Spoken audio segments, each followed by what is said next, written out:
thank you for inviting me back. This is always a treat for me to come to Fond du Lac and to see so many familiar faces. It's interesting that when I talked to Sylvia a month ago about this topic, I had something totally different in mind.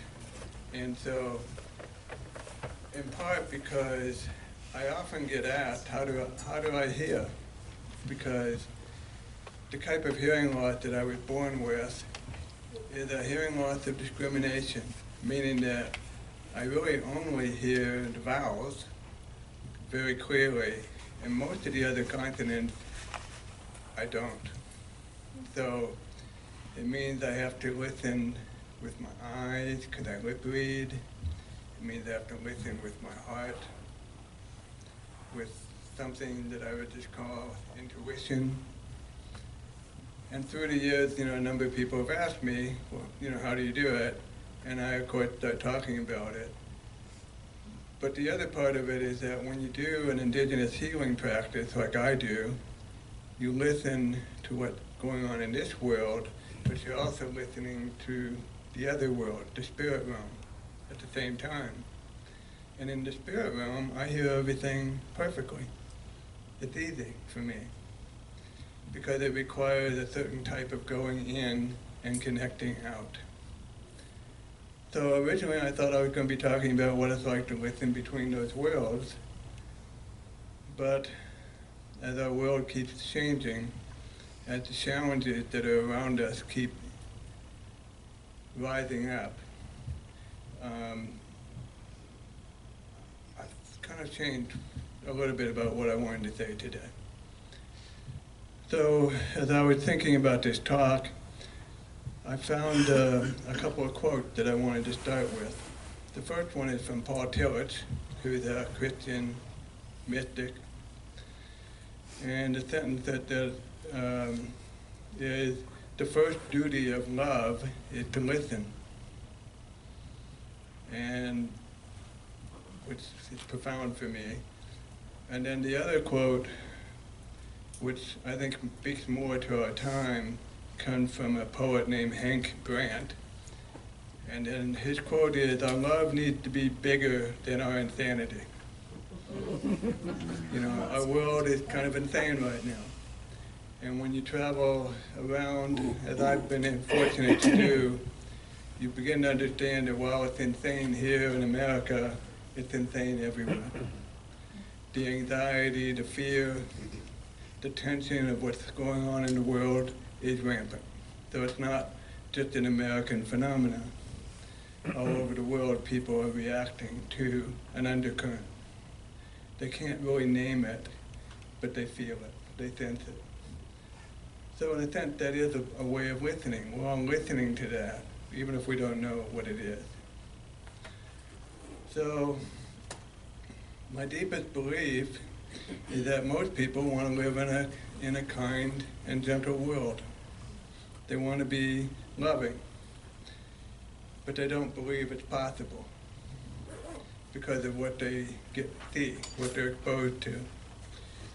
So in a sense, when I think of my peacemaking work and the work of all these wonderful people that I was gifted to meet in India, all of us in our own way are trying to create a positive vision for the world, and one that embraces loving kindness to others, loving kindness for Mother Earth, and to help people overcome their fears and their depression that the world is going to pop.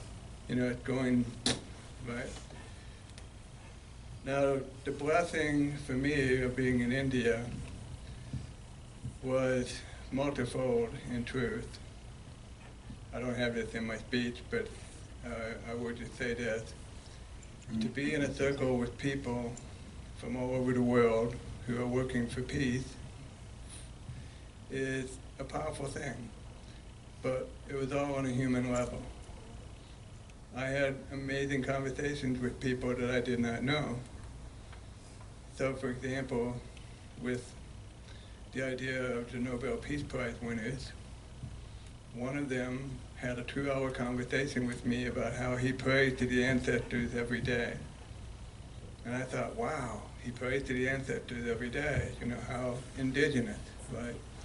This big Irishman, big guy, who is so worried about the atom bomb being reused again in our world that he prayed to the ancestors that they would stop the bomb that they created. And I thought, wow, this is an amazing conversation. Or the other Nobel Peace Prize winner who was there, who spontaneously, she started channeling messages from the earth, like a shaman, to see her speaking of the earth and testifying to all the things that had happened on the land that we were at, the land of Gandhi. So to be in a circle like that is amazing in and of itself. But the most amazing thing was the kindness. Everything that they do is based on kindness. So I'm going to just, this is a real derivation from this, but the Gandhi organization in India created a project to save the crafts and arts of India. And they're employing all these folk artists from all over the country, and they're paying them money, and then they're displaying their artwork in stores that you can buy.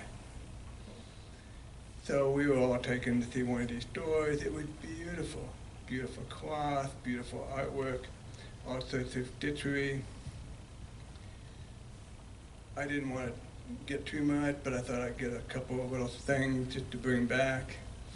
And I, of course, take these things up, and I figured I had maybe $30, $40 worth of things, American. So I bring back his gifts that are totaling it all up, and totaling it all up, and totaling it all up. And then they gave me a card, and it said, smile, pass it on, meaning that I was being gifted. Well, and I was like,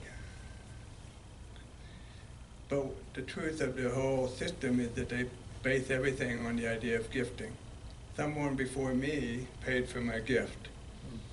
And so when I gave money later, my money was paying for someone else's gift.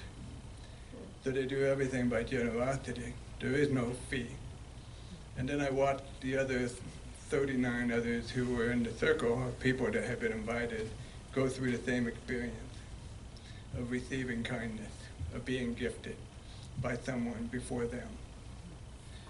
So it was, and I should also say that every day that I was there, there was a gift on my bed of some sort. It was mind-boggling, the generosity. And yet that's what they do in everything they do. It's beautiful. And so while I'm talking about darkness, here's this possibility of living what we believe and making the world something less dark, more hopeful. So now I'm going to get back to my talk as a little side thing, but so as I was saying, if the first duty of love is, as Toshi saying, to listen, then how do we listen and stay in a conversation beyond what we think we're capable of doing? To listen deeper, to listen with awareness, to embrace the idea that there's more to life than we really know. And that's kind of the trick, because our minds are hungry. They never can be satisfied. And the only way we can satisfy our minds and our souls is by listening. But it's not listening just with ears, it's listening with all of us. And so, when we talk about peacemaking, since that has been a lot of my work, I wouldn't say that I work for the UN in truth. I've worked with the UN, but been working with refugee issues in the Middle East. I think I talked about that the last time I was here. And we're now in our 6th or 7th year now of the conflicts in Syria. They're never ending. The refugee issue in our world is growing. and what happens. It's one of the reasons there's so much undercurrent of fear, because more and more people are being displaced. Where would they go? Well, we don't want them here in America. They don't want them in Europe. Where would they go? And it is predicted by the UN and other organizations that study these things that with climate change, we will probably have over 1 billion people displaced. So on some level, we all feel that. We're all hearing that, even if we don't know how to put words to it. Where will we all go? 1 billion people is 1/7 of the world. That's a lot.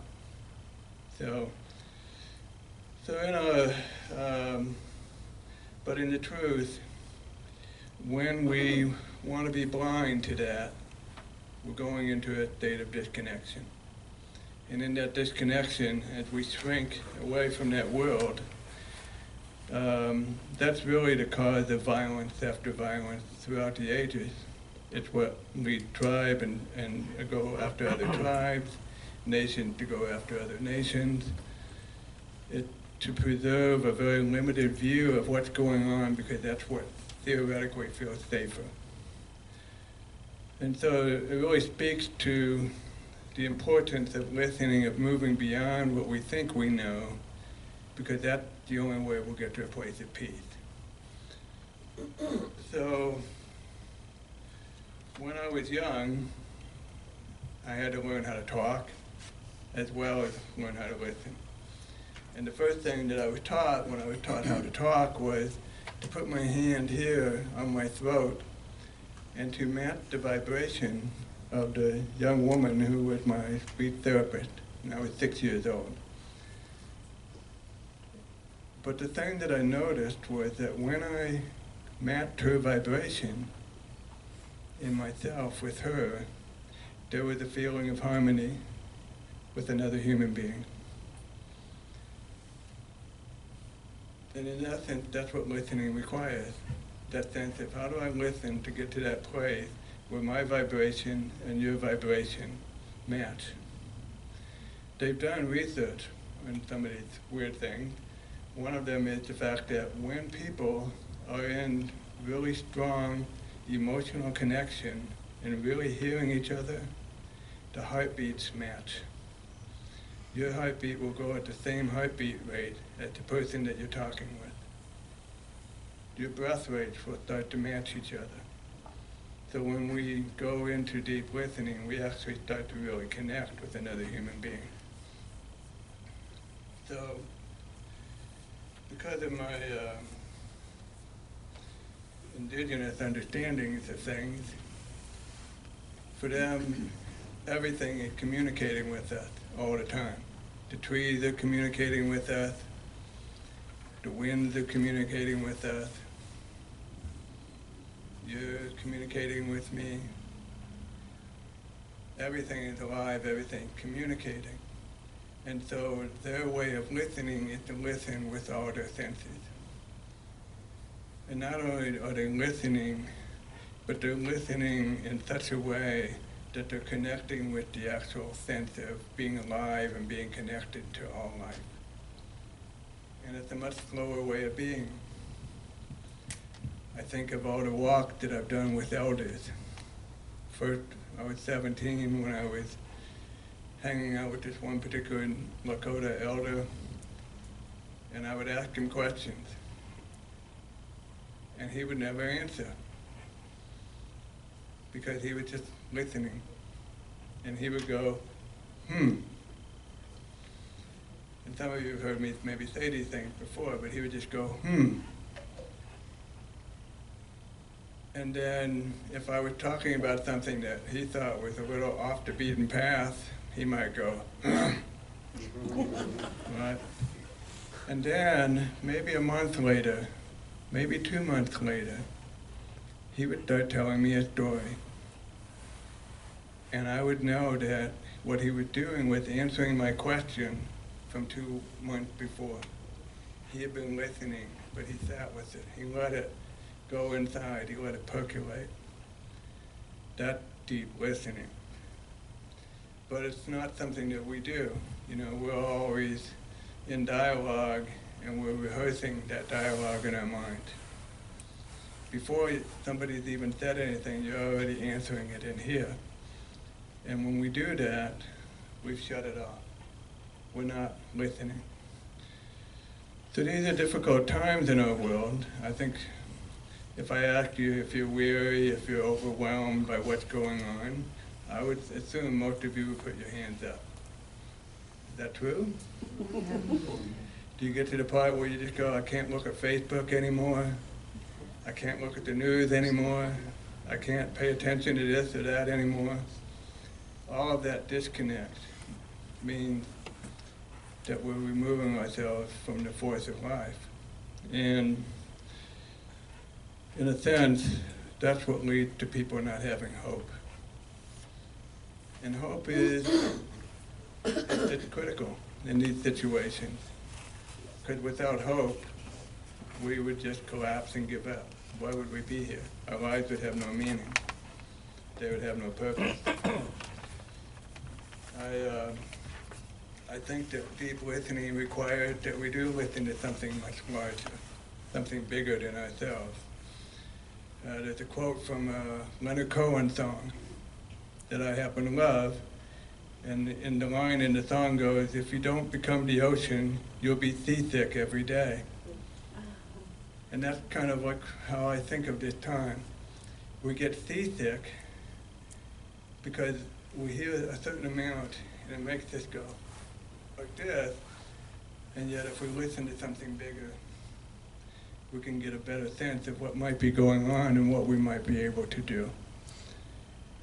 So deep listening, as I'm saying, since I'm talking about listening, I will say this, I am not an expert on listening, but it's ironic that I, as a hearing impaired person, have learned to listen in all these different ways in order to function in the world and to do what I've been able to do. That in and of itself is a miracle in truth. But the more important thing is to understand that when we listen, it's more than just with our ears. And that's been the lesson that's carried me through this whole life, that we really do have to listen with our body, listen how we feel. When somebody's talking, we listen with our heart. We listen with that thing that we just call soul, that's part of us that connects with something larger. And somehow, in that deep listening, we connect, we understand, we move beyond ourselves. So there are certain things that I think are important to be able to listen deeply, and I'm just going to name a few for your own thought, because like I said, I'm not perfect at these things either. Well, first of all, it means for us to really listen, to be peacemakers, we have to let go of our internal argument in our head about the world. Whatever we say to ourselves about the world, we have to let it go. We have to remove our assumptions that we have.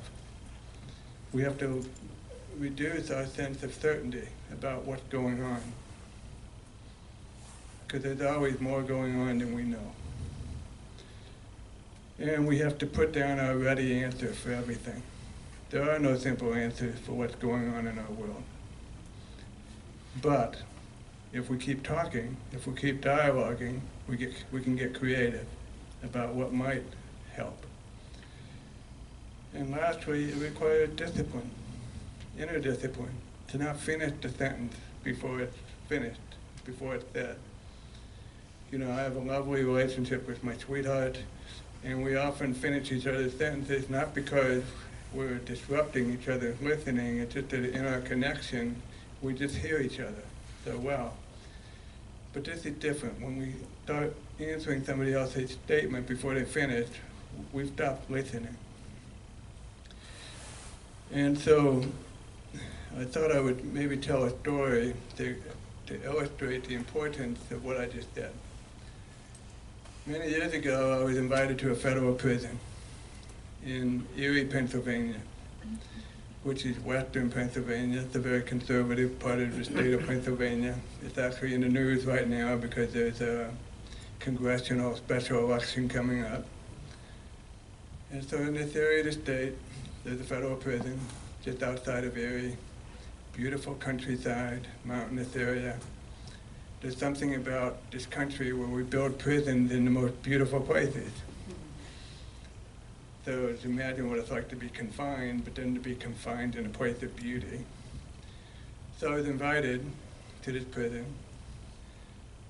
as part of a program they were doing for spiritual healing and development around addiction, and to provide some religious services for the native populations in the prison. So both from the addiction part of the prison and from the religious part. So I was there for a few days. I was told I would have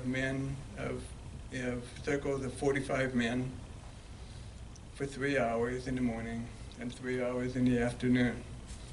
So the first circle of men came in. It was 45 men. 44 of them were black, African American, and 1 white man. And I went, something's up. So, you know, and as it was going, I talked about trauma and what happens when people have trauma and how you lose your soul, or what we call dissociation, and how shamans bring the soul back to help you heal from trauma. And I told some personal stories of my own history. And then they had a powwow drum, so I had some men drumming. We did a ceremony for healing, and it was all good. One of the African American men, who was a beautiful guy, he's like 6'3", built like an Adonis, came and told me that he had seen his grandmother, who was Cherokee, walking in the room, and he was all. And so he came up to talk to me about that, and then finally the white guy came up to me, and he said, "I spent my whole life hating you people. You know, I'm Jewish, so by background. You're a kike, you know, the K word, which is the same as the N word for black people. You're a bunch of dirty blah, blah, blah, blah, blah. But something about what you said caused this pain in my heart to feel like a knife was going through me." And I just sat and I listened. Even though I've been on the receiving end of hate crimes, I've been in situations where it was overwhelming to be on the receiving end of that. I listened. And then he went on. "Would you do a healing for me? What you said made sense. I've been in pain my whole life." So I asked him, "Why are you in prison?" You know, because most of the men who were there were in prison for murder. So he told me. He had burned black churches. He had killed people. He was one of the former leaders of the Ku Klux Klan. So we had a healing. I arranged with the staff that he and I would take lunch together separately so I could do a healing with him. Well, the next day came, and they brought the same 45 men. Now I know, you know, now that the staff of the prison were playing with this guy's head, you know, by putting him in a circle of 44 black men. But I had them all sit in circle, as we did the day before. And in prison, you know, everything you say can and will be used against you. And in prison, you're not supposed to touch. I had them hold hands. And this man willingly held hands with 44 black men. And we sang a song, you know, it's like a owie, owie, owie, owie, owie, owie, owie, owie, owie, which is kind of a Hebrew song. And I a song that I use for grief rituals, to work on grief. He sang with 44 black men. And of course, they all wept. So not only did he sing with 44 black men, but 45 inmates cried together, which again is something that you don't do because everything you say can and will be used against you, but you can't use it against somebody else if you're all there together, right? But the point of the story, and I could tell stories like this all day, but the point of the story is by putting aside my feelings about the KKK, because I'm from Indiana. The KKK had the largest membership in the history of the United States in Indiana. When my father was growing up there were over 1 million people who belonged to the Klan, including the governor, different times. But the important thing is that by suspending all of that and listening to him on the human level, that's when healing happens. That's when peace is possible. And Robert, you know, his name was Robert, and for a long time I would get letters from Robert, maybe once every 6 months to a year. So he was still processing that interaction.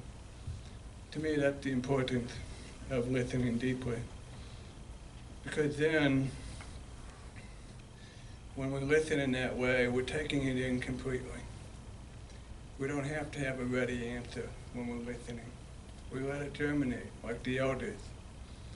It might be 6 months from now that I might have something to say. But as we think about it, life is not always in the moment. Sometimes life is like the moon. It has different phases. So we don't see all the phases of the moon in one moment. We see it over the days, right?